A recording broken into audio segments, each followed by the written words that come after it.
tardes, tiempo de noticias aquí en Telesur. Un gusto, como siempre, acompañarlos. Paola Pérez, Rey Gómez, los saludan. Rey, ¿cómo estás? Muy bien, Paola, muchísimas gracias. Comenzamos ya con nuestros titulares.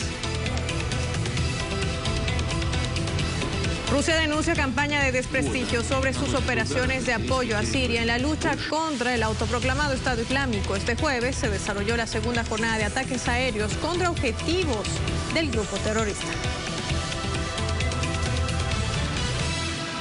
Continúan las deliberaciones en la Asamblea General de la ONU en un nuevo desafío al órgano multilateral. El primer ministro israelí Benjamin Netanyahu amenazó con usar la fuerza contra Irán y Palestina para presuntamente proteger a su pueblo.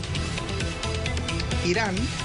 13 fallecidos y 21 heridos deja un tiroteo en el Instituto Técnico de la ciudad estadounidense de Oregón. El presidente Barack Obama lamentó que su país no posea medidas suficientes para evitar este tipo de eventos.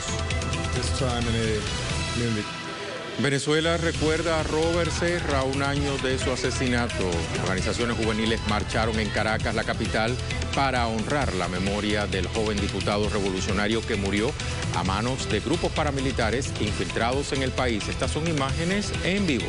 Ernesto también, para que nos hagas reflexión, Ernesto es coronista de todo.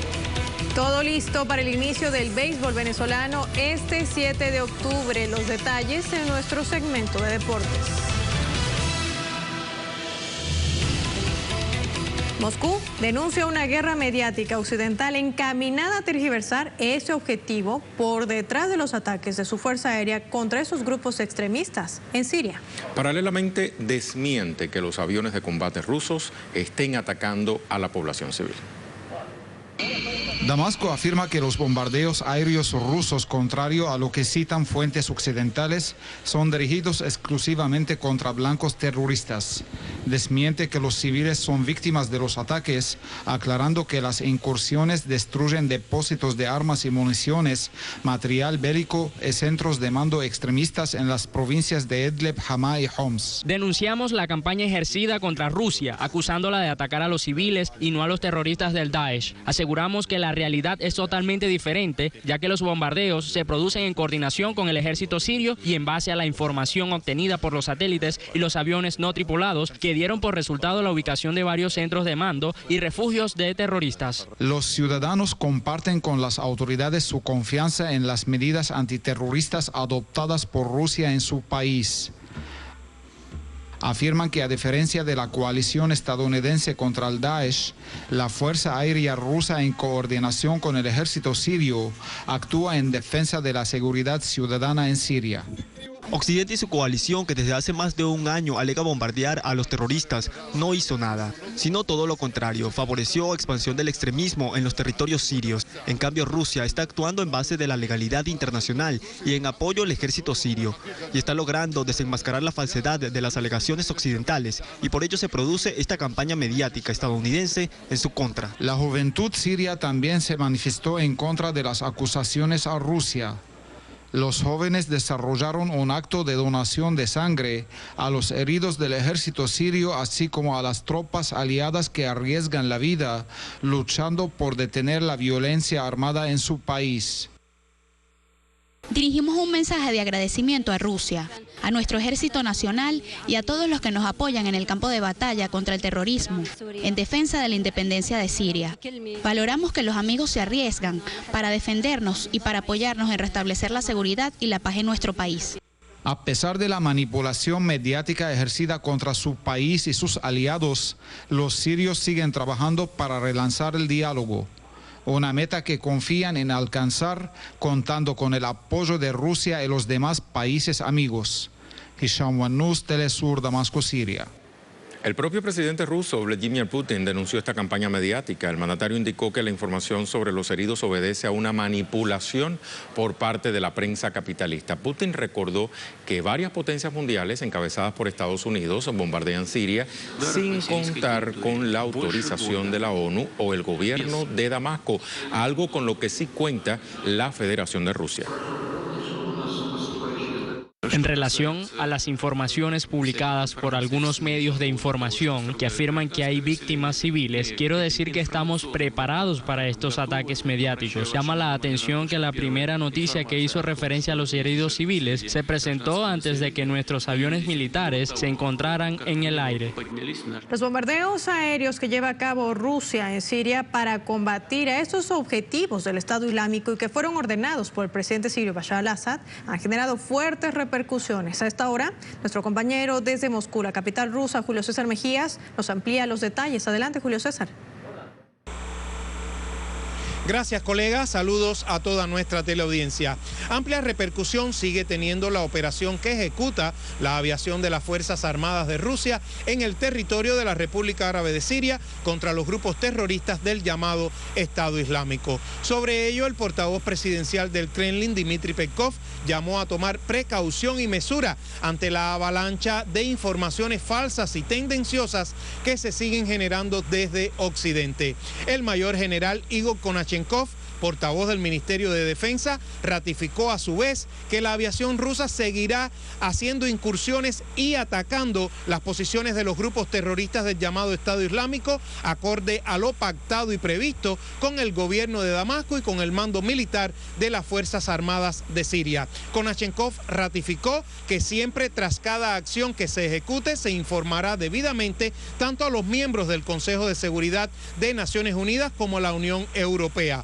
Por su parte, el funcionario de la Cancillería acá en Moscú, Ilya Rogachov, ratificó que Moscú no se alineará ni participará en la coalición internacional que encabeza Estados Unidos y otras potencias occidentales, porque esta coalición no cumple con lo que prevé Moscú como la vía idónea para solucionar la actual situación del conflicto de Siria y que por tanto se mantendrá al margen, tal como lo dijo también el propio canciller Sergei Lavrov en Naciones Unidas. Por otra parte, ratificó que solo se mantendrán las acciones de la aviación. Nunca Rusia intervendrá en una operación terrestre de forma directa allí en el territorio de la República Árabe de Siria. Volvemos ahora a los estudios centrales en Caracas.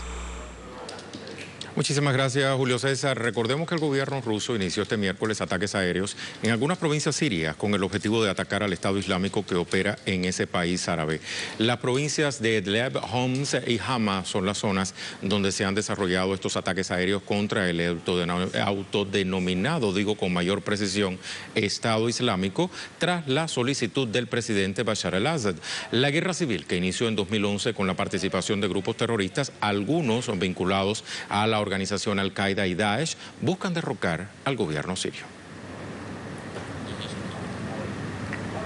Vamos a actualizar más detalles de esta información. Desde Nueva York nos acompaña nuestro compañero de trabajo, Vicente Montagut. Vicente, un gusto saludarte. ¿Qué tal, Vicente? El canciller Sergei Lavrov enfatizó en una idea, la necesidad de crear una amplia coalición para enfrentar al terrorismo en este contexto de los ataques aéreos rusos sobre el autodenominado Estado Islámico en Siria específicamente. Pero ¿qué otras ideas resaltó el titular de Exteriores ruso, Vicente? Hola, muy buenas noches desde Nueva York. Paola Rey, saludos a toda nuestra audiencia. Pues aquí en los Estados Unidos hay cierto ruido mediático en torno a esta operación rusa en territorio sirio. Por lo tanto, pensamos que merece la pena subrayar las declaraciones del ministro de Exteriores, Sergei Lavrov, porque se ha posicionado muy claramente sobre todas las cuestiones que están siendo polémicas. En primer lugar, ha aclarado ¿cuáles son los objetivos? Lavrov ha asegurado que no solo se está atacando posiciones del Estado Islámico, sino también de otros grupos armados que o bien Naciones Unidas o bien la legislación rusa considera organizaciones terroristas. Y entre estos grupos ha citado al-Nusra, una filial de Al-Qaeda que opera sobre todo en Siria y en Irak. Los periodistas le hemos preguntado si también van a atacar posiciones del Ejército Libre de Siria y Lavrov ha contestado muy rotundamente que no, porque no considera al Ejército Libre de Siria una organización terrorista, sino que, por el contrario, considera imprescindible su participación en un proceso político, en un diálogo entre el gobierno y los grupos de la oposición. Lavrov también ha aclarado que Rusia no se va a integrar en esta coalición internacional que está atacando también posiciones del Estado Islámico, como comentaba anteriormente mi compañero desde Moscú, pero van a establecer canales de comunicación con esta coalición pues para evitar incidentes no deseados y sobre todo. Ahí estábamos escuchando a nuestro compañero de trabajo Vicent Montagut, quien se refería justamente a las declaraciones vertidas por el canciller ruso Sergei Lavrov, que señalaba que la amenaza del terrorismo y el extremismo pone en peligro no solo a la región de Oriente Medio, sino a los países vecinos, por lo que recalcó la necesidad de llevar a cabo la iniciativa rusa de crear una coalición amplia, decía el diplomático, para enfrentar al terrorismo. Vayamos a escuchar, Ray, ¿te parece lo que decía Sergei Lavrov? La amenaza terrorista está a nuestras puertas. Está poniendo en peligro no solo la región, sino también los países vecinos. Y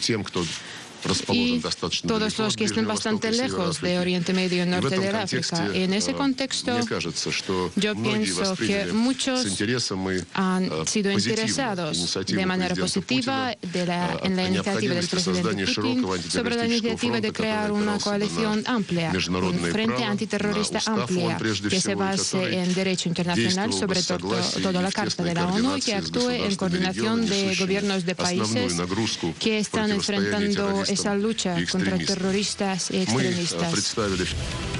Llama la atención cómo tras estas palabras del canciller ruso Sergei Lavrov se pronunciaron las autoridades iraquíes, que dicen que podrían también tener la intención de que los ataques que actualmente Rusia ejerce sobre diferentes puntos de Siria para erradicar al autodenominado Estado Islámico, lo podría tener en un futuro sobre territorio iraquí, porque recordemos que el Estado Islámico no solamente opera en Siria, también lo hace en Irak. Entonces, esto quiere decir que las acciones que ha venido emprendiendo el gobierno ruso, específicamente sobre determinadas zonas de Siria, está teniendo efecto y es aplaudido, es visto con buenos ojos por los países de la región. Vamos a hacer una pausa así en nuestra edición central. Aún hay mucha información para compartir con ustedes. Ya volvemos.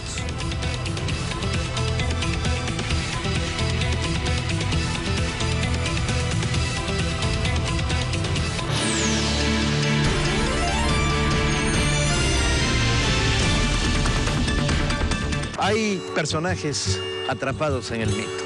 Una frase, 4 lugares comunes, una perspectiva ideológica estrecha. Y cuando el mito adquiere una vertiente mercantil, tazas, pósters, camisetas. Las sociedades tienen derecho al mito. ¿Cuál es el problema? El problema es construir un mito que tenga pies, que toque la tierra, no mentir, no engañar, no hacer hagiografía barata.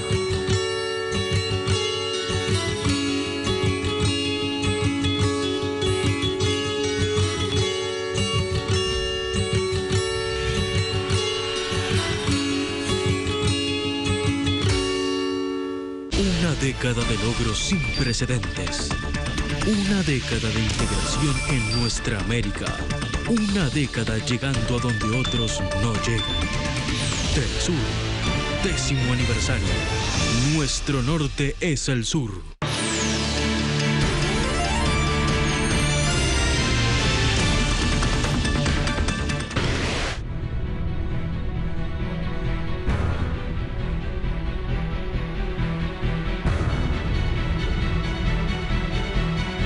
Israel no permitirá a ninguna fuerza de la tierra que amenace su futuro. La amenaza terrorista está a nuestras puertas. Está poniendo en peligro no solo la región, sino también los países vecinos.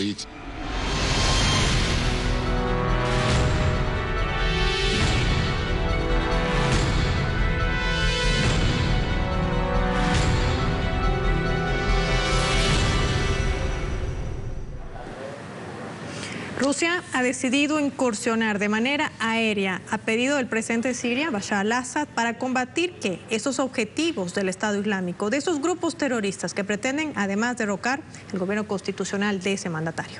Y no solamente a pedido del presidente Bashar al-Assad, también el Consejo de Seguridad de la ONU se pronunció al respecto. El propio secretario general de la Organización de Naciones Unidas, Ban Ki-moon, dijo que contaba con luz verde la Federación de Rusia para continuar ejerciendo estos ataques aéreos sobre territorio sirio para erradicar al Estado Islámico.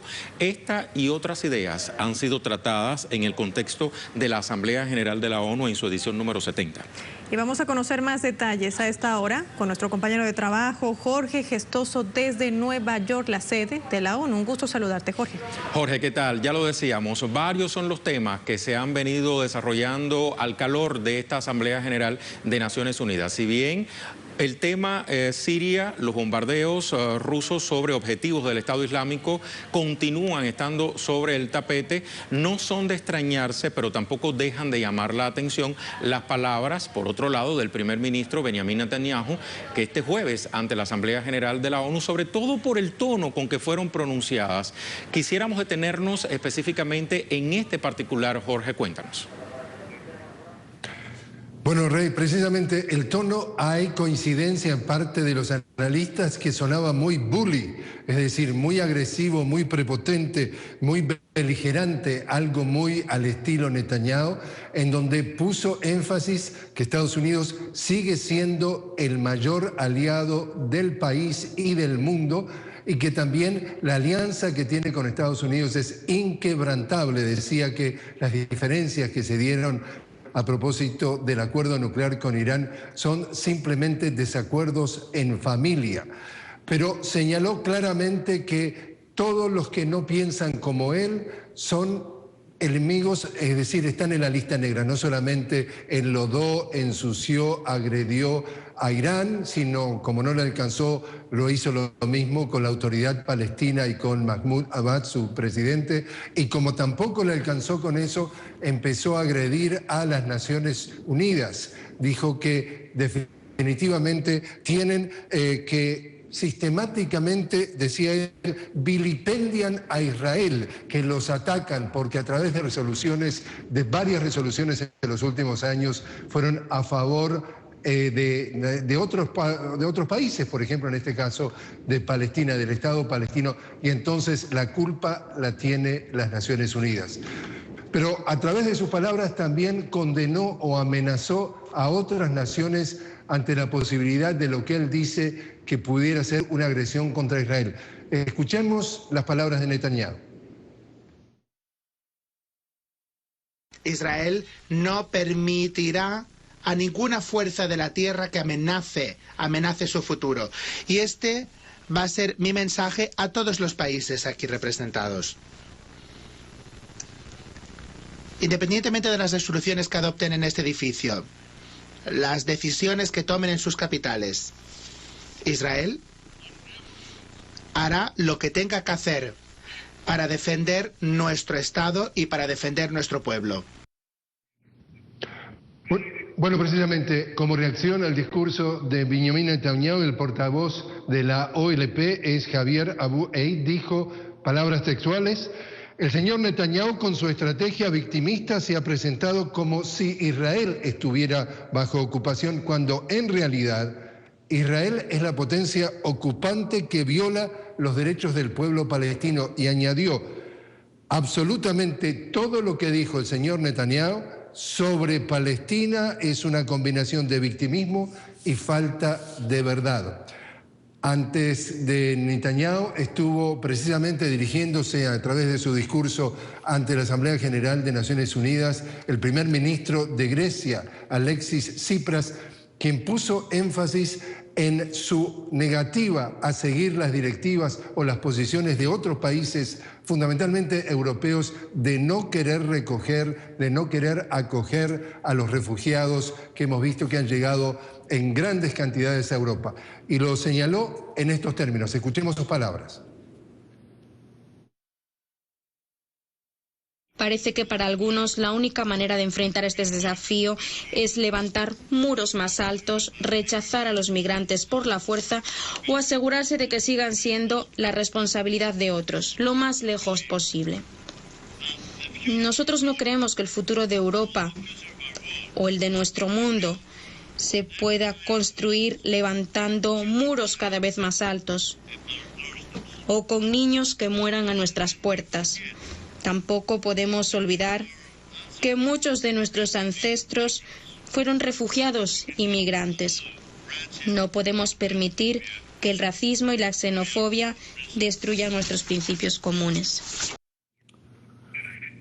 Tsipras también dijo que está totalmente de acuerdo a la idea de un Estado palestino separado del Estado de Israel, es decir, una solución a ese conflicto, una solución de 2 estados, y se alegró enormemente, comentó, de que en el día de ayer se izara la bandera palestina aquí en Naciones Unidas, en el Jardín de las Rosas. Volvemos con ustedes a estudios. Muchísimas gracias, Jorge Gestoso, desde Nueva York. Y vamos a someter este y otros temas análisis. Para ello recibimos a Galeb Moussa Hamad, analista internacional, experto en temas de Medio Oriente y conductor además del programa argentino Bajo la Lupa de Galeb. Un gusto tenerlo con nosotros. Gracias por su tiempo para Telesur. Buenas noches. ¿Qué tal? Buenas noches. Un saludo muy grande para toda la audiencia de Telesur y el pueblo venezolano.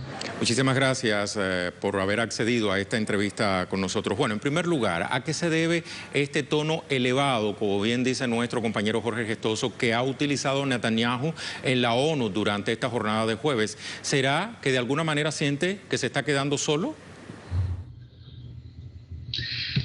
En realidad, el primer ministro Benjamin Netanyahu es la personificación de Israel.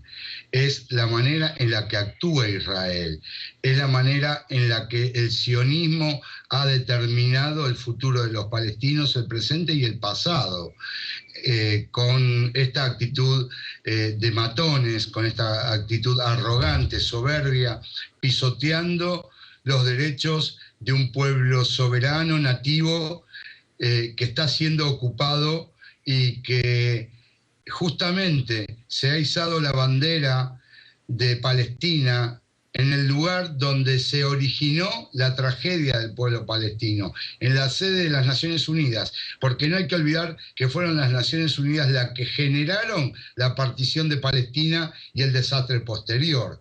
Por lo tanto, no sorprende el tono de Netanyahu, porque para ellos el motor de su vida es la guerra, la violencia, la ocupación y la tortura. Queremos agradecerle por su tiempo para Telesur, señor Galeb Moussa Hamad, analista internacional, experto en temas de Medio Oriente, que nos ha acompañado en esta oportunidad. Vamos entonces a hacer una pausa en la información. Enseguida estamos de vuelta.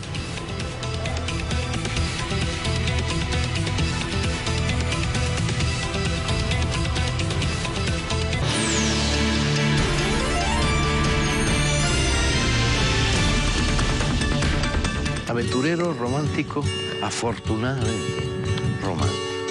Aventurero en el sentido de no calcular el nivel de riesgo de tus actos, de ir más allá siempre. No va a ser fácil acercarnos a Ernesto Guevara, también conocido como el Che. No va a ser fácil contarlo para 2 generaciones. Ernesto Guevara era sin duda, es sin duda uno de los nuestros, quizá el más grande de los nuestros.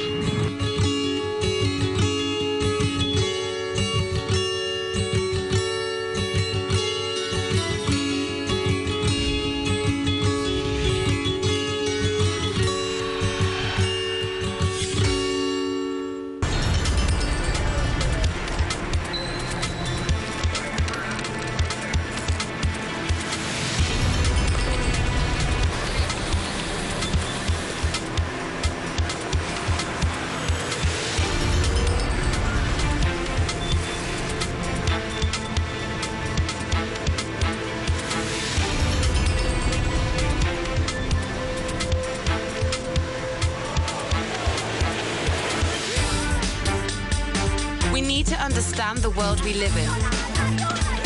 We require news with critical points of view, thorough analysis and social commitment. This information is vital to think, to understand, and to change. The world demands a new perspective. telesurtv.net/English. Wherever the news, you'll be there. A 6 años de su partida, un viaje al momento de creación del último álbum de la inolvidable Mercedes Sosa. Sus encuentros con los más importantes artistas de Hispanoamérica. La voz más grande del folclore latinoamericano y es una gran mujer a la que todos queremos y llevamos en el corazón.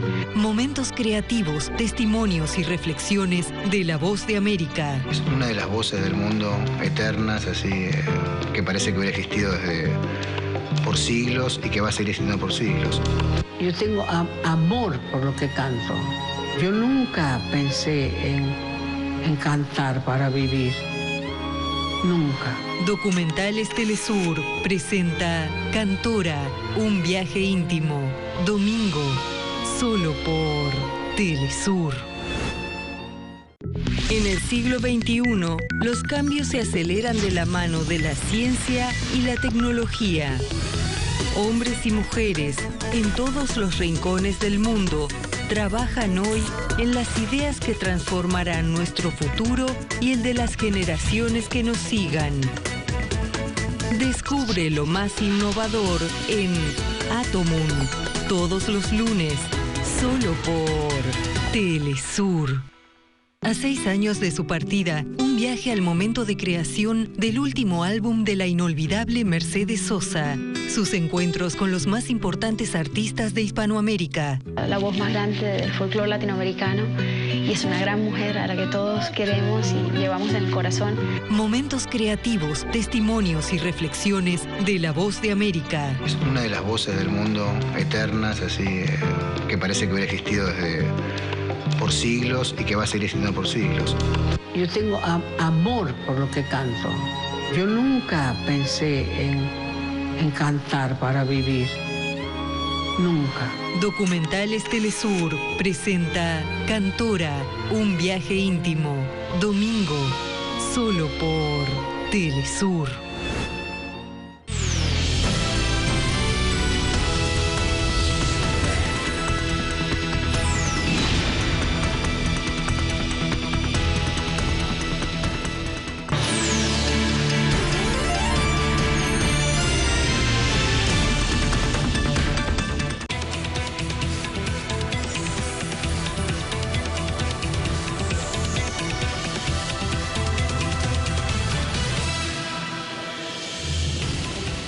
Al menos 13 muertos y 20 heridos se reportaron tras un tiroteo en la Umpqua Community College en el estado de Oregón, al noroeste, precisamos, de Estados Unidos. Según los informes preliminares de la policía local, el autor de esos disparos habría sido abatido por las mismas fuerzas de seguridad.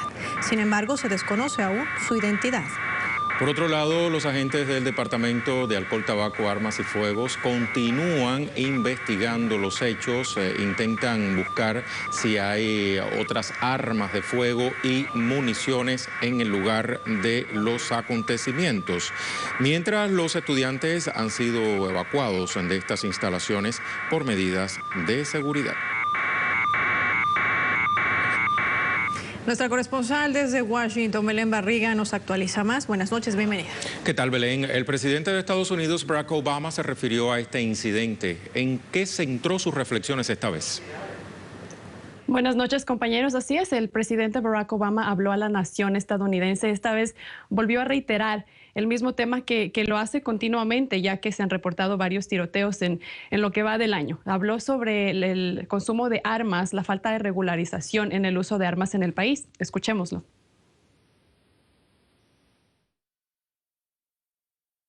A principios de este año,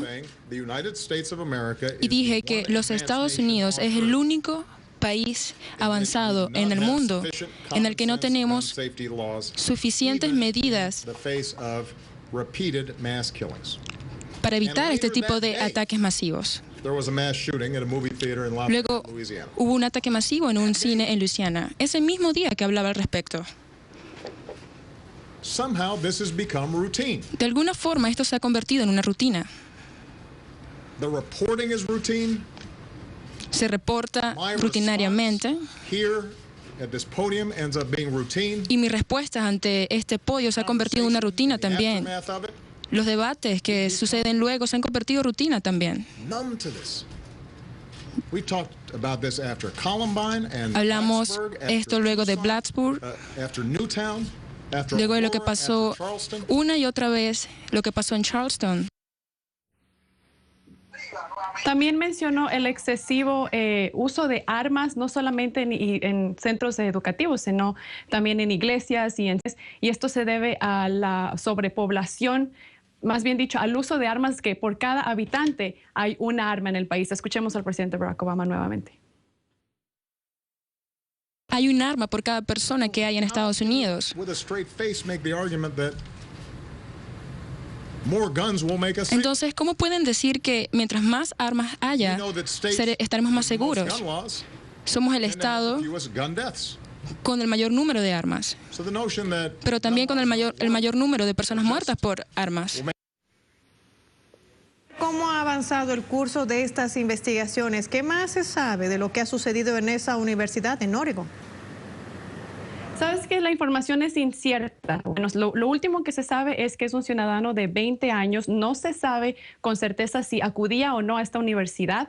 También se dice que se encontraron 4 armas en la universidad. Se cambió la cantidad de personas heridas. Se había dicho en un comienzo más de 20 heridos, pues ahora se habla de 10. Y también de los fallecidos. Se hablaba de 13, ahora se habla de 10, y uno que es la persona que ocasionó el tiroteo, pues es el pistolero. No se sabe el nombre del pistolero, no se sabe la razón o la causa, y también se dieron detalles de que al parecer estuvo conectado al internet la noche de ayer y estuvo en un chat conversando sobre lo que iba a suceder, sobre lo que iba a ser el día de hoy. Eso es lo último que tenemos, pues lo estaremos actualizando si tendríamos más información.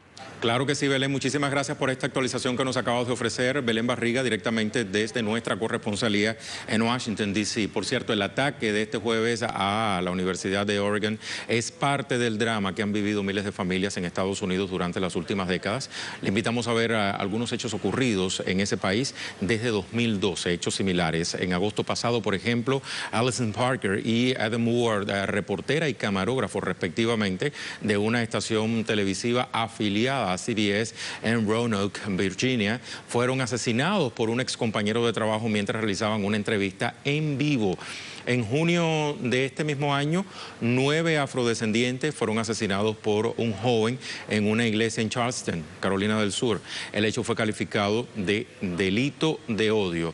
Pero en 2013, un hombre subcontratado por el Departamento de Defensa mató a 12 personas en las oficinas de la Marina estadounidense en Washington.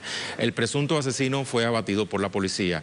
El 26 de julio de ese mismo año, un hombre mató a 6 personas más en un barrio hispano de Miami.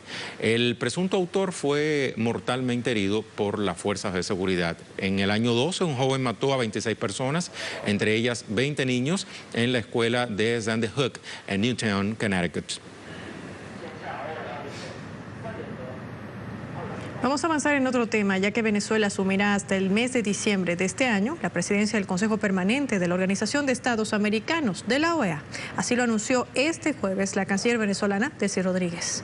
La ministra de Relaciones Exteriores enfatizó en la necesidad de encauzar y encaminar a la OEA para que no esté apegada a los intereses imperialistas y abandone la costumbre de utilizar los derechos humanos como un doble rasero. La diplomática también manifestó que sumarán los esfuerzos en conjunto con los bloques regionales, hablamos de la CELAC y UNASUR, para la restauración de la OEA en beneficio de los pueblos de todo el sur.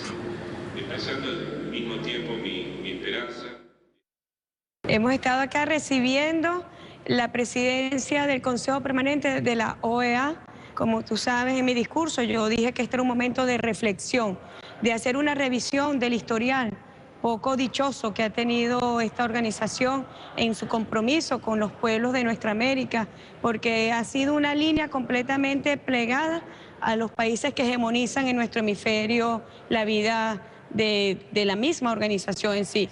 Nosotros hemos dicho que A pesar de que vamos a tener la presidencia por 3 meses, vamos a rendir el tiempo con proyectos especiales dirigidos a nuestros pueblos, al desarrollo de los pueblos, a hacer viva la Carta Social de la OEA y proyectos especiales que tienen que ver básicamente con derechos humanos de los pueblos, con su participación política, su participación social, el acceso a servicios fundamentales y a derechos humanos esenciales para nuestros pueblos en general.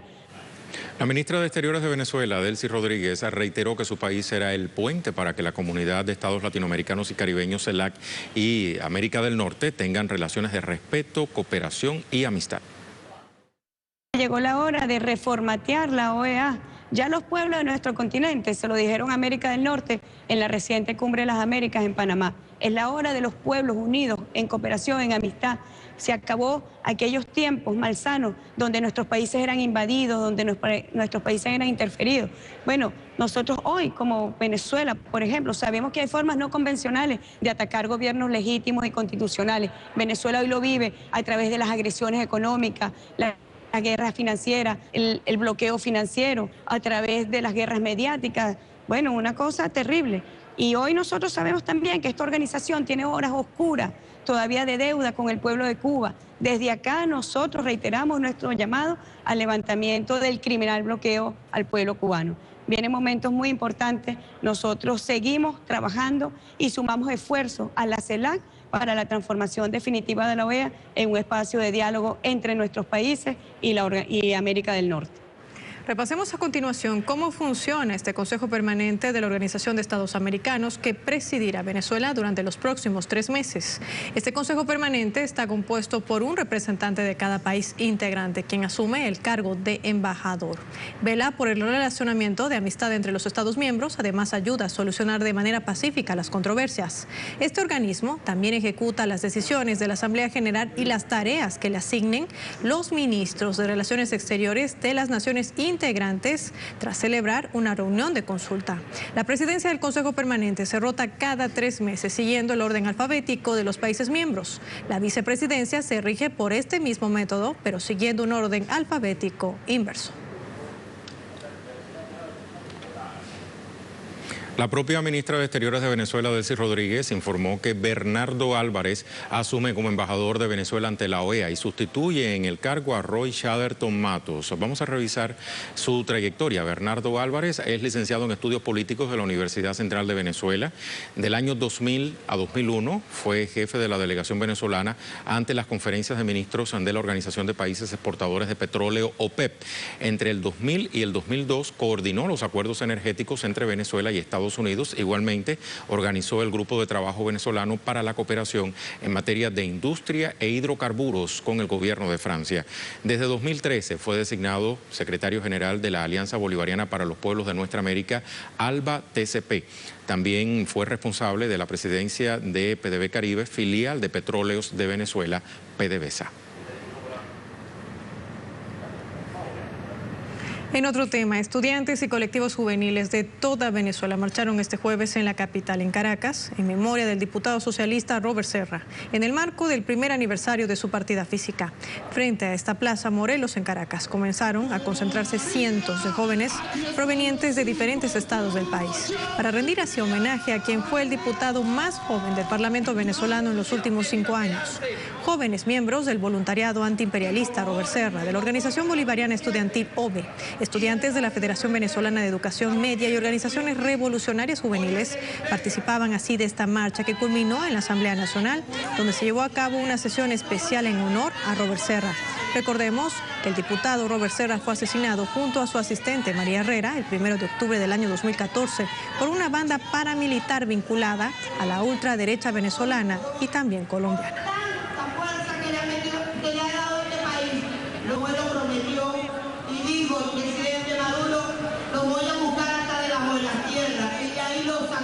Estamos aquí para ganar la Asamblea Nacional y exigimos justicia. Además, estamos aquí llenos de amor y de bondad para seguir continuando el socialismo como jóvenes que somos y para adelante, que el socialismo viva. Bueno, venimos aquí primeramente porque nosotros no vamos a permitir que esa posición apátrida, que esos paramilitares nos manchen como lo hicieron el año pasado, nuestro año bicentenario. Somos una juventud que este año vamos a ocupar todos los curules de la Asamblea Nacional. Somos una juventud no es solamente un cargo, sino hacer irreversible la revolución. Nuestro legado con Robert es irreversible. Un año de compromiso con el camarada Robert Serra, que fue un líder, un legador de nuestra juventud rebelde. Hoy en día tomamos las calles, un año más de su victoria. No se puede llamar un hombre muerto, sino consignar el liderazgo que tenemos cada uno de esta juventud. Por lo menos aquí estamos juventud de todos lados, de nuestro estado, recorriendo fronteras, recorriendo países que nunca pensábamos recorrer, llevando el legado de nuestro presidente y jóvenes como Robert Serra. Cada día cumplimos más con la semilla que el comandante Hugo Chávez Frías, de llevar un legado, una risa y construir por esta patria todos juntos en colectivo. Si esto no fuera juventud, no llamáramos ahorita hoy en día, como se dice, la revolución eterna, como llamó el comandante Chávez. Más temas de América. Acabar con la doctrina militar sobre el enemigo interno y erradicar la estrategia de guerra entre combatientes se convierte en uno de los insumos más importantes para desarrollar una pedagogía para la paz. Así lo consideran diversas organizaciones sociales en Colombia que ya trabajan en este proceso. Experiencias significativas de paz. En esta ocasión, las autoridades eclesiásticas colombianas, en el marco del Foro de Educación y Paz, plantearon la necesidad de seguir impulsando un proceso de pedagogía para la paz, revisar las doctrinas guerreristas y avanzar hacia la reconciliación. Qué bueno que desde ya, antes de firmar acuerdos, se empiece a pensar en doctrinas distintas, una manera distinta de pensar el mundo, de pensar la vida, de repensar Colombia y de definir juntos, todos, de la manera más incluyente, un proyecto de país en el que quepamos todos. Así lo dejó ver también el comandante de las Fuerzas Militares de Colombia, Alberto Mejía, quien expresó la necesidad de revisar la doctrina militar y modernizar sus fuerzas. Nos van a permitir garantizar no solamente que tenemos una doctrina propia, moderna y vigente, sino que también tenemos una doctrina que está acorde con los desafíos y con los retos que nos va a presentar el futuro. En ese sentido, el comandante de las FAREP, León Jiménez, a través de su cuenta en Twitter, dio la orden a su guerrillerada, dejar la instrucción militar y avanzar hacia la cultura de paz, elementos necesarios para avanzar hacia una Colombia en posconflicto, donde se elimine la doctrina del enemigo interno, según los expertos. Los anuncios de empezar a modificar la doctrina militar son positivos, en el sentido de empezar a remover un cuerpo ideológico que le ha hecho mucho daño al país, que fue promovido desde los años 60, que es esta doctrina de la seguridad nacional que ha consolidado una estrategia de persecución, de exterminio de movimientos sociales, fundado en la doctrina del enemigo interno. Adicionalmente, el gobierno colombiano al interior de sus entidades estatales ha empezado a desarrollar campañas con varias piezas gráficas que traen consigo insumos que explican el proceso de paz, una campaña que se extenderá a todo el país. Milton Henao, Telesur, Bogotá, Colombia. Hablemos de temas de Centroamérica. En El Salvador, el presidente Sánchez Serén anunció que presentarán a la mesa interpartidaria y a la Asamblea Legislativa un proyecto de ley de prevención, rehabilitación y retiro de miembros de pandillas. Esto para crear políticas de Estado que no solo repriman el delito. Soyapango es uno de los 19 municipios de San Salvador y es considerado como uno de los más peligrosos por los índices delincuenciales. Para disminuir la violencia, la municipalidad realiza diversos programas dirigidos a los jóvenes en áreas culturales, de recreación y educativas. Que son datos claros, reales, que nos dan a entender que sí, son espacios que realmente pueden erradicar, son cosas que se están trabajando que realmente están erradicando ese tipo de violencia aquí en el municipio. Programas como el de Soyapango son los que pretende impulsar el gobierno del presidente Salvador Sánchez Serén, por lo que presentará un proyecto de ley para la prevención y rehabilitación de pandilleros y personas en riesgo a la Asamblea Legislativa del país. Durante muchos años no se invirtió en políticas públicas a favor de la juventud y eso llevó a la juventud a buscar otros caminos. Y hoy que el gobierno centra su atención en esta población y genera condiciones, sin duda que las juventudes van a optar por otras oportunidades que tienen que ver con ser ciudadanos y ciudadanas de bien para este país. La creación de oportunidades de empleo de calidad y de estudios superiores son también prioridad para el Estado, que se discuten en seminarios internacionales para exponer los avances en las políticas hacia los jóvenes. Hay una población juvenil que no tiene oportunidades Anualmente estamos graduando 100.000 jóvenes de bachillerato y las universidades nuestras no tienen capacidad de absorción más que del 25%. Con la aprobación de la Ley de Prevención y Rehabilitación se pretende cortar el vínculo entre los miembros de pandillas con estructuras criminales y delincuenciales, ofreciéndole a estos oportunidades sanas para su futuro. Ernesto Ábalos, Telesur, El Salvador. Los panameños exigen al gobierno que continúe las gestiones para obligar a Estados Unidos a realizar la limpieza de los campos de tiros utilizados durante su presencia militar entre los años 1913 y 1999. Los miles de explosivos sin detonar representan una fuerte amenaza para las poblaciones locales. En esta reunión, miembros de la Comisión Antibélica de Panamá conversan sobre un tema que consideran olvidado por el gobierno panameño: la necesidad de que Estados Unidos cumpla con limpiar los polígonos de pruebas de armas utilizados durante su estancia en el país. Tiene polígonos de tiro contaminados que no se han limpiado. Las islas del archipiélago de las Perlas, de las Perlas en el Pacífico, están llenas. Hay islas completamente llenas de casquillos y de armas que no estallaron, de proyectiles que no estallaron, que ponen en peligro a la población en esos lugares.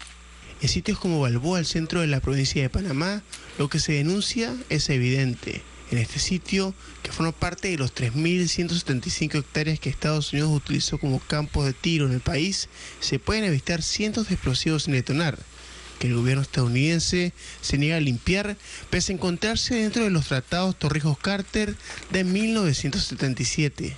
Bien, listo. Esto no se ha llevado a cabo de acuerdo con los requerimientos nuestros y se ha desarrollado a tal punto de que es la misma autoridad del Canal de Panamá la que ha estado sufragando algunos trabajos de limpieza. 280 millones de dólares es el costo que Panamá debe asumir por la limpieza de estas armas, por lo que critican que los gobiernos hayan cesado de exigir al país norteño el cumplimiento de lo acordado. Nuestro gobierno no nos representa, simplemente, y nosotros tenemos que contar con la decisión del pueblo panameño de presionar para que eso se haga en unión con otros pueblos de Latinoamérica que siguen también intentando que los Estados Unidos asuman su responsabilidad por las armas que han dejado dispersadas por todo el país. Los expertos urgen al gobierno a retomar las conversaciones sobre estas armas y de esta forma evitar tragedias derivadas de la irresponsabilidad y soberbia de la potencia extranjera. Hugo Vera, Telesur, Ciudad de Panamá. Y en Honduras se ha desarrollado un paro cívico organizado por el Frente Nacional de Resistencia, esto como protesta por la situación económica, política y social que atraviesa ese país centroamericano. Calles y carreteras de las principales ciudades han sido paralizadas y bloqueadas por varias horas, como una medida de presión contra el gobierno de Juan Orlando Hernández, que es acusado por hechos de corrupción. Calles y avenidas de la capital de Honduras fueron paralizadas por miembros de distintas organizaciones que reúne el Frente Nacional de Resistencia. Desde sectores rurales se desplazaron campesinos para sumarse a las protestas. No tenemos tierra y queremos tierra para sembrar maíz, frijoles y sembrar yuca, camotes y papa para la comida de nuestros hijos. Eso exigimos, la ley agraria que sea aprobada en este país, que los campesinos tengan tierra. La acción, que se ejecutó en unas 30 regiones del país, es parte de un proceso de protestas que se realiza desde hace más de 4 meses, después de que se dio a conocer un millonario desfalco en el Seguro Social que involucra a las máximas autoridades. Se han estado realizando en las diferentes regiones del país. El informe que tenemos es que ha sido tomada la carretera panamericana a la altura del Paraíso, la salida de Anglí, la salida a Olancho, en San Pedro Sula ha habido una toma, en Santa Cruz de Yojoa, en Progreso y en Colón. Para los líderes del Frente de Resistencia, a los funcionarios del actual gobierno no les interesa la solución de la crisis que vive Honduras. Por ello, desde ahora presionarán con nuevas medidas. A nivel nacional, el pueblo se está manifestando en contra de un gobierno que solo responde a los intereses de una oligarquía que controla toda la economía del país y que tiene sumido al pueblo en una gran crisis económica, política y social. Durante las primeras horas de la protesta se desalojó una de las zonas donde hubo intervención de los defensores de derechos humanos.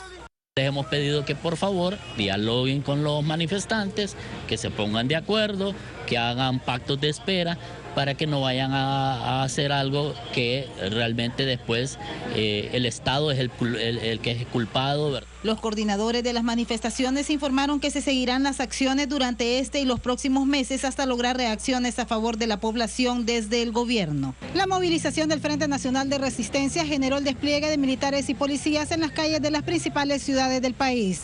Gilda Silvestrucci, Telesur Honduras. Y en México continúa el considerado por muchos proceso de privatización de la industria petrolera. Este miércoles se cumplió la segunda etapa de licitaciones en la que fueron adjudicados 3 de los 5 campos petroleros disponibles en aguas poco profundas del Golfo de México. Eduardo Martínez nos tiene la información. Como parte del plan de consolidación de la reforma energética del gobierno del presidente Enrique Peña Nieto, la Comisión Nacional de Hidrocarburos puso a licitación 5 campos petroleros en aguas someras ubicadas en los estados de Tabasco y Campeche, al sureste del país. Claramente estas ofertas, junto con la amplia participación que observamos durante esta licitación, a pesar de un entorno internacional complicado con relativamente bajos precios del petróleo, claramente pues, es una señal de confianza sobre el marco institucional, contractual y regulatorio que se ha venido construyendo.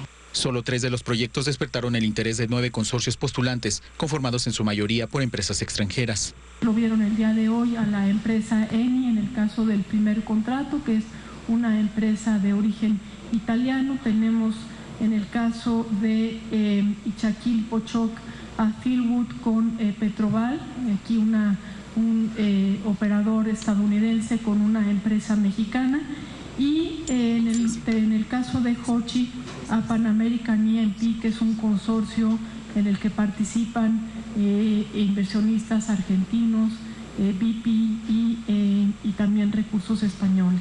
Según cálculos de la Secretaría de Energía, en los primeros 3 años se espera una inversión de alrededor de $3.000 millones y un aumento en la producción de 90.000 barriles diarios de crudo para 2018.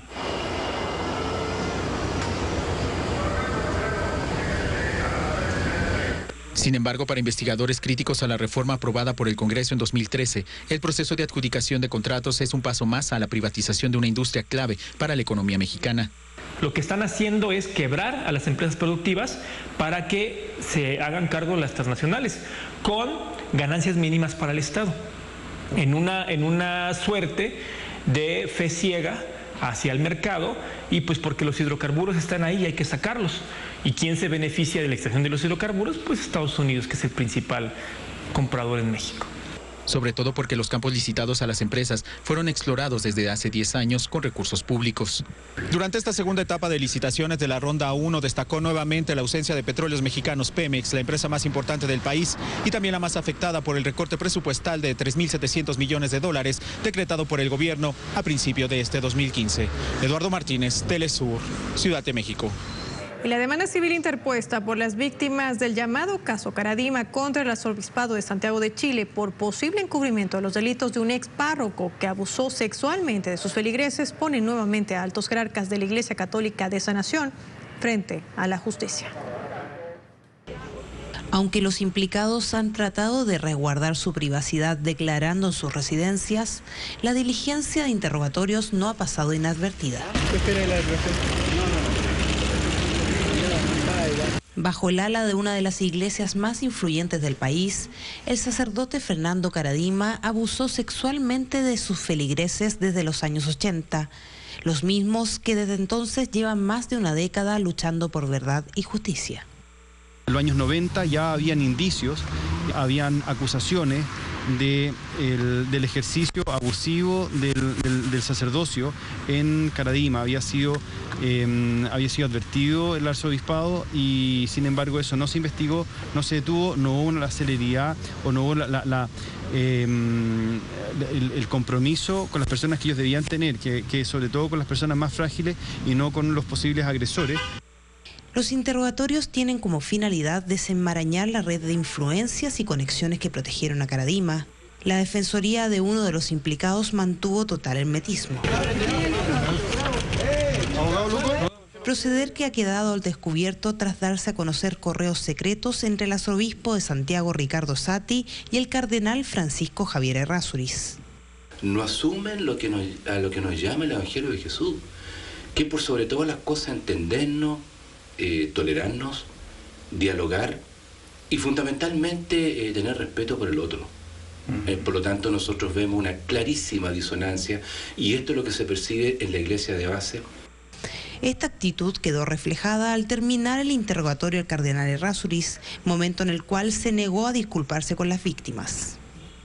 Es muy penoso ver que no se aprende y que la protección de los niños, de abrirle, ¿no es cierto?, la vista tanto al pueblo de Chile, a la iglesia, a la gente que ha creído y que ha creído en los fallos, termina finalmente en una situación de que todo sigue igual. Bajo dicho escenario, la demanda civil seguirá su curso, buscando la reparación de las víctimas a través de una indemnización por más de $630.000 y la exigencia de perdón público. Tiare Valenzuela, Telesur, Chile. Hacemos así una nueva pausa en nuestra edición central. Claro que sí, al regreso vamos a estar hablando de lo que acontece más allá de las fronteras de América. No se vaya, tenemos más.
Hay personajes atrapados en el mito.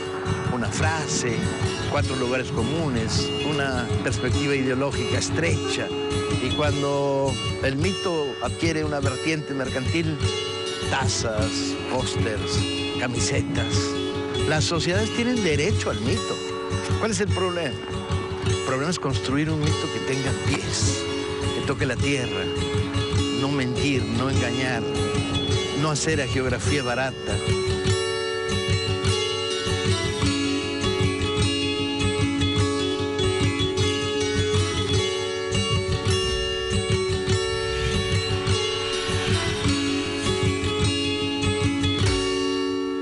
Esta semana, más de 160 jefes de Estado y de Gobierno acuden a la sede de las Naciones Unidas para dar inicio al 70º periodo de sesiones de la Asamblea General.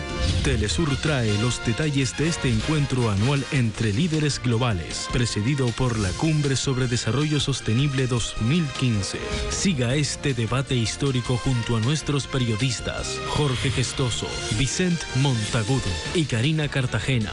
70º periodo de sesiones de la Asamblea General de la ONU, solo por Telesur, la señal informativa de América Latina.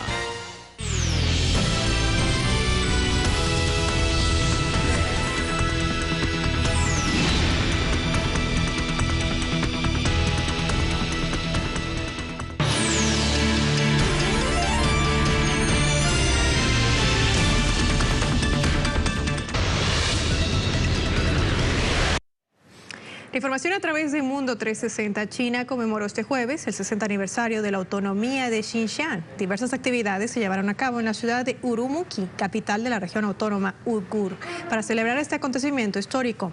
El evento fue presidido por el presidente del Comité Nacional de la Conferencia Consultiva Política del Pueblo Chino, Yu Shengsheng, quien habló sobre los planes a futuro para esta región occidental de China. Yu expresó que Xinjiang ha hecho notables logros desde que fue fundada hace 6 décadas, bajo el liderazgo del gobierno central y el apoyo de toda la nación. El alto funcionario además manifestó que se debe avanzar en el trabajo para la unidad étnica en la provincia de Xinjiang, centrándose en estabilizar la sociedad a largo plazo y priorizar la lucha contra la violencia y el terrorismo. Justamente el gobierno de Venezuela emitió un comunicado donde felicita el aniversario 66 de la fundación de la República Popular China. En el texto se expresa lo siguiente, cito textualmente el presidente Nicolás Maduro Moros: en nombre del gobierno y el pueblo venezolano extiende una fraterna felicitación al gobierno y al pueblo chino con motivo de celebrarse el 66 aniversario de la fundación de la República Popular China, proclamada el 1 de octubre de 1949. La República Bolivariana de Venezuela se congratula de los logros alcanzados por la Revolución China en beneficio de su heroico pueblo y de la paz mundial. Finalmente dice, el gobierno bolivariano ratifica los lazos de hermandad que unen ambas naciones y reitera su compromiso en seguir profundizando la alianza estratégica integral. Al menos 12 personas murieron y 8 resultaron heridas en Ankara, capital de Turquía, luego de que un autobús se estrellara contra una parada de transporte público. El conductor perdió el control luego de que fallaran los frenos de este motorizado, atropellando a personas que se encontraban en la calle. Los equipos de rescate acudieron de inmediato a la zona para atender a los heridos. Las autoridades iniciaron las investigaciones para dar con los hechos de este accidente. Otro asunto, este domingo 4 de octubre se celebrarán las elecciones parlamentarias en Portugal con el objetivo de elegir a 230 diputados de la Asamblea. Las encuestas indican al primer ministro de derecha, Pedro Passos Coelho, como victorioso en este proceso, en el cual se designará al premier. Nuestro compañero Sergio Rodrigo nos amplía la información. Te saludamos, Sergio, adelante. Bueno, Portugal encara la recta final de las elecciones legislativas del próximo 4 de octubre. De momento, las encuestas realizadas en estos últimos días sitúan a la coalición de derecha liderada por el primer ministro Passos Coelho como victoriosa de las próximas elecciones del domingo. Sin embargo, la creciente de otros partidos del bipartidismo tradicional aquí en Portugal, como es el Partido Socialista, también se sitúan sobre el 30%. La emergencia del Partido Comunista y también del bloque de izquierda, formaciones emergentes de la izquierda portuguesa, pueden crecer y pueden ser también llave de cambio. Sin embargo, se siguen exigiendo por parte de los grupos de izquierda que el Partido Socialista dé un giro social, un giro anti la troika, para poder formar una coalición de gobierno que evite esas políticas neoliberales. Sobre la mesa, un país que de momento, según las encuestas, más del 30% no sabe qué votará, no votará o votará en nulo en las próximas elecciones del próximo 4 de octubre. Un país muy tedioso a la política, que enfrenta unas elecciones legislativas marcadas sobre todo con la salida de la troika, pero también marcada por las cifras de pobreza que superan el 30% o del desempleo que casi alcanzan el 20%. Un país que se ha visto mermada su producción, sobre todo afectando a los trabajadores públicos, a los pensionistas y a la clase trabajadora, que ha visto cómo las políticas neoliberales han afectado principalmente a sus salarios. El próximo domingo están llamados a las urnas en torno a 10 millones de portugueses para decidir el futuro político, que puede pasar por las políticas exigidas por parte de la troika o incluso dar un paso atrás con esa posible coalición de la izquierda aquí en Portugal. Gracias, Sergio Rodrigo, desde Portugal. Y en otras informaciones, la Dirección de Inteligencia Militar de Irak descubrió un escondite de armas, esto al oeste de Bagdad, perteneciente a la organización autoproclamada Estado Islámico. Así lo ha informado el Ministerio de Defensa. Este escondite contenía cinturones explosivos, armas medianas y diversos artefactos explosivos, utilizados para minar las casas, además de otros implementos. A 474 se elevó el número de iraníes fallecidos tras la estampida en la mina. Arabia Saudita, los ministros de salud saudí e iraní acordaron enviar a suelo iraní los cadáveres de las víctimas originarias de esa región. Asimismo, Arabia Saudita envió sus condolencias a Irán por la muerte de estas personas en mina.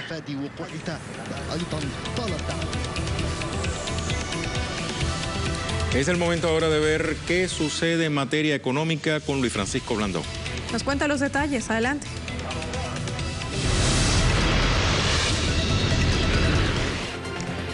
Gracias por seguirnos en la edición central. Iniciamos notas económicas en Argentina. Los sindicatos que representan a las empleadas domésticas y su contraparte empleadora firmaron su primer acuerdo paritario de cara a un aumento salarial para el trabajo doméstico.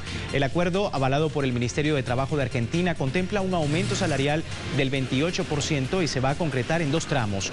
El primero del 21% desde el presente mes de octubre y en forma retroactiva. Y el segundo será no acumulativo del 7% a partir de diciembre. Así, el aumento salarial para el sector doméstico abarca a todos los trabajadores que se desempeñan en casas particulares. Seguimos en Europa. La industria manufacturera de la eurozona está estancada debido a una menor demanda de pedidos y de producción. El costo de consumo entre los países de la moneda única retrocedió por la baja de casi el 9% en el sector energético. Al respecto, sondeos señalan que para seguir siendo competitivas, a las empresas no les queda de otra que bajar los precios. Sin embargo, en la alimentación, el alcohol y el tabaco se registró la mayor alza y en ese sentido, la compra masiva de activos del Banco Central Europeo y el debilitamiento del euro no son suficientes para que las industrias tengan un crecimiento sólido. Y este jueves en Beijing, el Banco Popular de China anunció el comienzo de inversiones exteriores en el mercado interbancario de divisas, justo cuando el gigante asiático intenta abrir su mercado financiero a la inversión extranjera. Llega el anuncio en un contexto de desaceleración de las finanzas nacionales que el sistema marxista intenta detener. Las transformaciones de la macroeconomía precisamente es un punto esencial de esta medida. Asimismo, dirigentes económicos, bancos centrales de otros países, organizaciones financieras internacionales y fondos soberanos ahora pueden comerciar con productos de este mercado, tales como opciones de intercambio financiero, sin restricción alguna o cuotas. Así finalizamos las noticias económicas en la edición central. Continúen con más. Muchas gracias, Luis Francisco Blandón. Pero Reyes, momento de conocer también el panorama deportivo. Eso es correcto, Paola. Después de la pausa tenemos ya a Víctor Sánchez listo para actualizarnos en esa materia.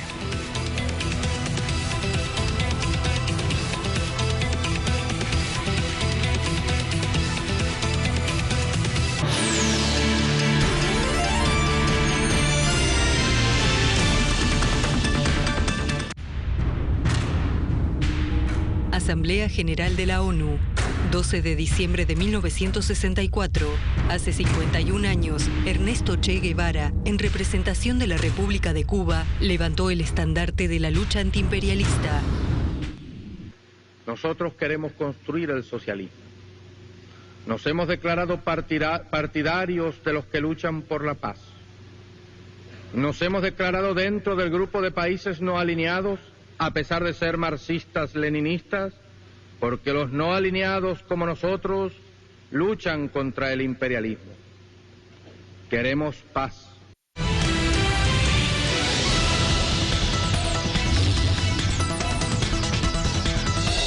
A 6 años de su partida, un viaje al momento de creación del último álbum de la inolvidable Mercedes Sosa. Sus encuentros con los más importantes artistas de Hispanoamérica. La voz más grande del folclore latinoamericano y es una gran mujer a la que todos queremos y llevamos en el corazón. Momentos creativos, testimonios y reflexiones de la voz de América. Es una de las voces del mundo eternas, así que parece que hubiera existido por siglos y que va a seguir existiendo por siglos. Yo tengo amor por lo que canto. Yo nunca pensé en cantar para vivir. Nunca. Documentales Telesur presenta Cantora, un viaje íntimo. Domingo, solo por Telesur.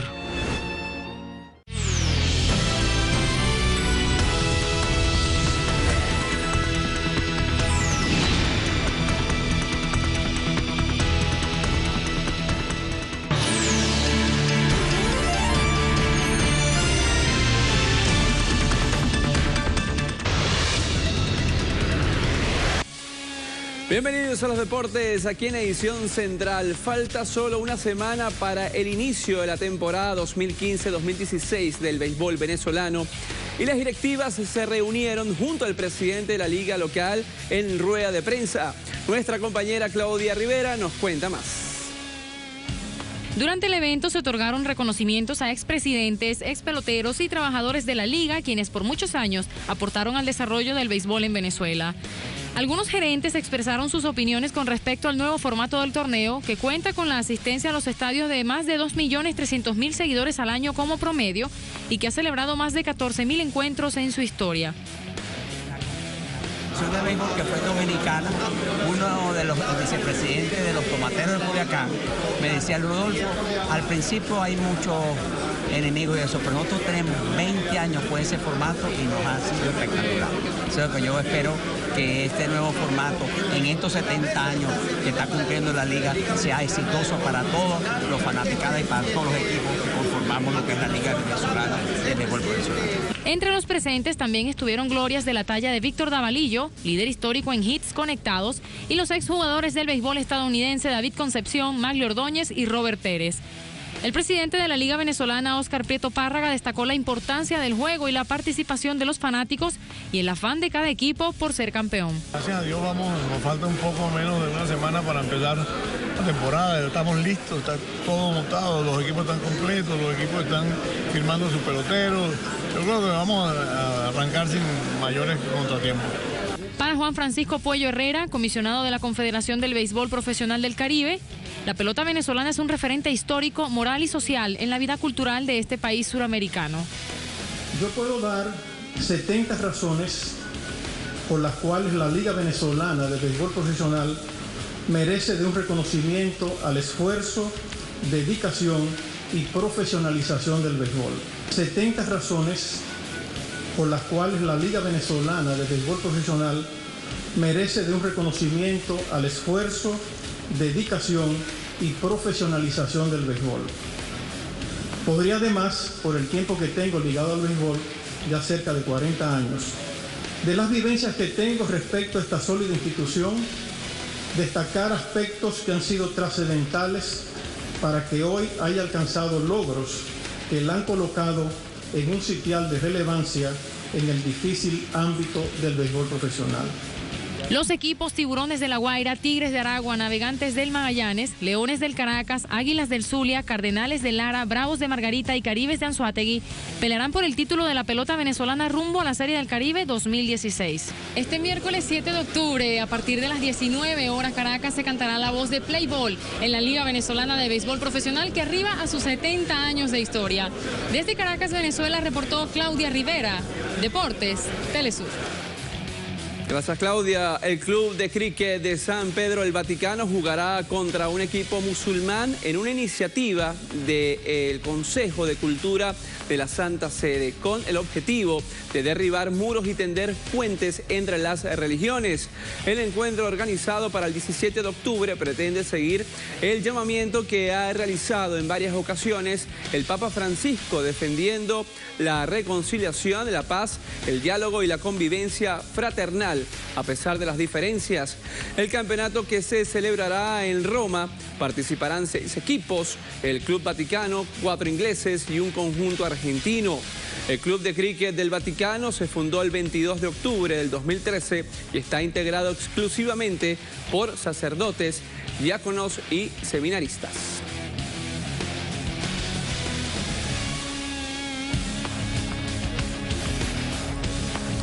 Con esto finalizamos los deportes aquí en Edición Central. Continúa Rey y Paola para lo que continúa y por supuesto su ronda de preguntas internas. Hasta la próxima.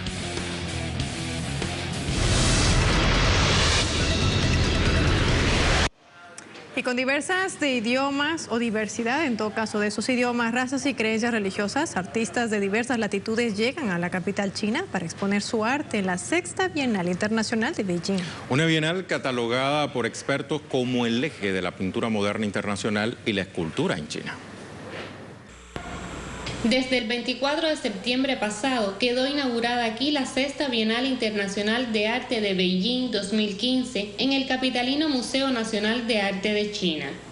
La muestra, que estará abierta al público hasta el próximo 15 de octubre, atrae 685 piezas de arte, 188 obras de autores chinos y 497 de naciones extranjeras. Como artista es muy importante la participación y la representación latinoamericana, y en este caso del Ecuador. Es para mí parte de las motivaciones artísticas la participar aquí con diferentes temáticas sobre la memoria, sobre los sueños. Los otros sueños son sobre los sueños de Bolívar, los otros sueños son sobre la vida social, sobre los sueños de China. Pinturas, esculturas, instalaciones, videos y técnica mixta cautivan a numerosos visitantes nacionales y foráneos. Espero que en el futuro que pueda tener otras ferias o otras actividades sobre el arte de latinoamericana a introducir en China. Esta cultura milenaria tiene que influir en el reconocimiento de un pintor, de un artista. Me estoy llevando para el Ecuador, para mi tierra, un gran concepto. La Bienal de Beijing, fundada en 2003, sirve como una plataforma para demostrar memorias históricas y culturales de diferentes países y expresar expectativas y aspiraciones para el futuro por medio del arte. A veces nosotros con nuestro barroco llenamos las cosas y un poco hasta podemos llegar a gritar. De ellos, de los orientales, hay que aprender esa dosificación y esa sabiduría para trabajar con las esencias, como es precisamente la relacionada con el silencio, ¿no? Desde su establecimiento en 2003, la Bienal de Beijing ha exhibido pinturas y esculturas contemporáneas de todo el mundo y es reconocida por artistas a nivel mundial, además de ser la mayor plataforma de su tipo en esta urbe. Reportó para ustedes desde Beijing, China, Dami Vales. Y el arqueólogo británico Nicholas Reeves se manifestó confiado en la que la tumba de la reina Nefertiti pudiera hallarse en una cámara oculta tras la pared norte del sepulcro del faraón Tutankamón. Esta teoría fue presentada durante una conferencia en presencia del ministro de Antigüedades de Egipto, Mahmoud el-Damati. ¿Dónde está la cámara funeraria de Nefertiti? Una de las incógnitas abiertas de la egiptología ha vuelto a avivar las discusiones de los expertos por estos días. El arqueólogo británico Nicholas Reeves defiende una nueva teoría. La tumba de la reina egipcia se encuentra en una cámara secreta junto al sarcófago de Tutankamón en el Valle de los Reyes. El encuentro enmarca sus fisuras en las paredes de la tumba de Tutankamón. Muestran que hay dos puertas que conducen a otra tumba. En este caso, apelo a que sea la de Nefertiti, la cual estaría tras la pared del norte del sepulcro. La propuesta de Reeves genera polémica entre los investigadores. Para el ministro de Antigüedades de Egipto, Mahmoud el-Damati, de realmente existir esa habitación funeraria, esta sería la de la reina Quilla, madre del rey niño, fallecido a los 19 años. No estoy seguro de que sea la tumba de Nefertiti. Me imagino que la cámara funeraria de una de las señoras del Palacio Real, que es muy posible sea Quilla, y eso también será un descubrimiento muy importante. O es muy posible que sea la tumba de Meratón, la esposa del faraón Semenkhara, que regresó con él a Tebas y no se sabe dónde está su sepulcro hasta ahora. Reeves sostiene por su parte que Tutankamón puede haber sido enterrado de apuro en la cámara exterior de lo que originalmente era la tumba de Nefertiti, debido a que el diseño se inclina más hacia una tumba construida para una reina, no así para un rey. Nefertiti cambió su nombre por el de Smaker y reinó como faraón en el periodo inmediato a la asunción de Tutankamón. La opinión pública mundial enfoca sus expectativas en la efectividad que pudiera traer el sofisticado radar con el cual se sondearán las paredes y se comprobará si las puertas existen tras los muros revestidos. Esperamos para noviembre poder realizar un escaneo mediante el radar del entorno a la tumba de Tutankamón para detectar espacios vacíos en el subsuelo, lo cual, conforme o no con la existencia de cámaras mortuorias adicionales, esto no dañaría la tumba, pues son procedimientos no invasivos. Si la hipótesis de Riff fuera cierta, esta sería la primera tumba intacta en hallarse de las pertenecientes al Reino Nuevo, pues la del faraón Tutankamón ya había sido saqueada cuando fue hallada por el británico Howard Carter. La reina egipcia Nefertiti fue esposa del faraón Akenatón y fue uno de los personajes centrales desde el punto de vista político y religioso del Egipto del siglo XIV a.C. Richard Ruiz Julián, Telesur, El Cairo, Egipto. Y de Egipto vamos a regresar a nuestra América, porque al ritmo de vallenato, la música favorita del Gabo, Gabriel García Márquez, fueron entregados los premios homónimos 2015, ceremonia llevada a cabo en la ciudad colombiana de Medellín.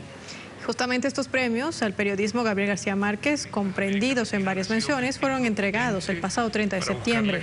Entre los ganadores se encuentran el español Eduardo Suárez por su reportaje Exxon Valdez, Una mancha de 25 años, el cual relata las secuelas del desastre medioambiental acaecido a las rivieras de un pueblo de Alaska. En la categoría Imagen, los galardonadores fueron justamente Sarmiento y Lisandra Rivera por el film La muerte de Jaime Roldos.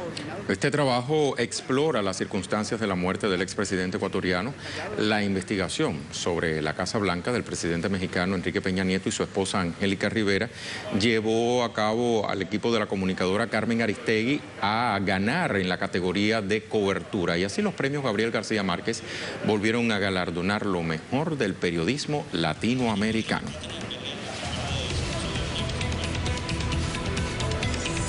Así finalizamos esta edición central. Recuerde nuestras coordenadas en nuestras cuentas en Twitter, @RayGomezTelesur, @PaolaTelesur, @TelesurTV. También recuerde que www.telesurtv.net es nuestro sitio digital. Para la audiencia en inglés es la misma dirección, +/English.